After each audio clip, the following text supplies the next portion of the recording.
রাজধানী ঢাকার দীর্ঘদিনের বর্জ্য ও নাগরিক সমস্যার সমাধানে সব দল ও মতের ঊর্ধ্বে উঠে কাজ করার আহ্বান জানিয়েছেন স্থানীয় সরকার মন্ত্রী ও বিএনপি মহাসচিব মির্জা ফখরুল ইসলাম আলমগীর। রাজধানীতে এক সেমিনারে কথা বলেন তিনি।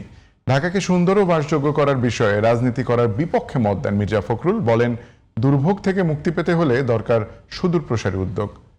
অসীম আল ইমরানের রিপোর্ট। কেসারেন শেকড় থেকে শিখরে। রাজধানীতে আয়োজিত নগরের বর্জ্য ব্যবস্থাপনা আমার আপনার সকলের দায়িত্ব শীর্ষক সেমিনারের আয়োজন করে ঢাকা উত্তর সিটি কর্পোরেশন। এতে অংশ নেয় সরকারের উচ্চ পর্যায়ের ব্যক্তিরা। সকলের সমন্বয়ে একটা সুন্দর ঢাকা করতে চাই। বক্তারা ময়লা ব্যবস্থাপনার বিষয়ে প্রাইমারি স্কুলের শিক্ষার্থীদের সচেতন করার উপর জোর দেন। আমাদের নৈতিকতা এবং সামাজিক যে মূল্যবোধ, সেগুলো আমাদের সন্তানদের ভিতরে নতুন করে কিভাবে ইনপুট দেওয়া যায়, কিভাবে তাদের ভিতরে সেগুলোকে জাগ্রত করা যায়, এই বিষয়গুলো নিয়ে ইতিমধ্যে কিন্তু কার্যক্রম শুরু হয়েছে। ইতিমধ্যেই মাননীয় প্রধানমন্ত্রী এ ব্যাপারে অনুশাসন জারি করেছেন, শিক্ষা মন্ত্রণালয় এটা নিয়ে কাজ করছেন। আগামী জানুয়ারি থেকে যে পাঠ্যপুস্তক আসবে একদম প্রাথমিক লেভেল থেকে, এই পাঠ্যপুস্তকের মধ্যে ময়লা আবর্জনা কিভাবে পরিষ্কার করতে হবে এটা পাঠ্যপুস্তকে থাকবে।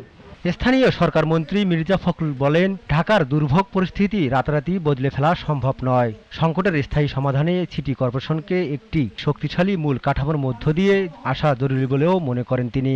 প্রাইমারি স্কুলগুলোতে, আমরা কিন্ডারগার্টেনগুলোতে বাচ্চাদের মধ্যে এই ধারণাগুলো সৃষ্টি করতে পারি যে আমাকে পরিষ্কার রাখতে হবে আমার শহর, আমার জায়গা, আমি যে স্কুলে থাকি সেটাকে, তাহলে কিন্তু আমরা অনেক দূরে এগিয়ে যেতে পারবো।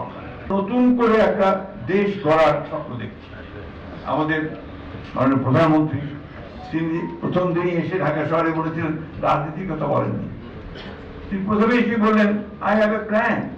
রাজধানীতে নদী ও সুপেয় পানির তীব্র সংকটের কথা উল্লেখ করে মির্জা ফখরুল বলেন, এক সময়ের বুড়িগঙ্গা দূষণে মৃত্যুপ্রায়। ঢাকাবাসীর ব্যবহারযোগ্য পানি সংকট মেটাতে মেঘনা নদী থেকে পানি আনার প্রকল্প হাতে নেওয়া হয়েছে বলেও জানান তিনি।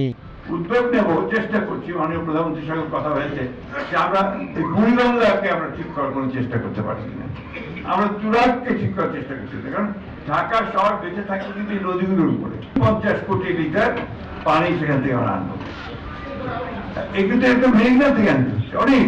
ঢাকাকে সুন্দর ও সবুজ দেখতে সবাইকে নিজ নিজ দায়িত্ব পালনের আহ্বান জানান মির্জা ফখরুল। সবাই মিলে যদি চেষ্টা করি, অল অফ আস, ওই জায়গায় আমরা ওই আওয়ামী লীগ, বিএনপি, জাতীয় পার্টি, জামাত ইসলাম দেখতে চাই না, আমরা এই জায়গায় বাংলাদেশকে দেখতে চাই। অসীম আল ইমরান, জিটিভি নিউজ, ঢাকা।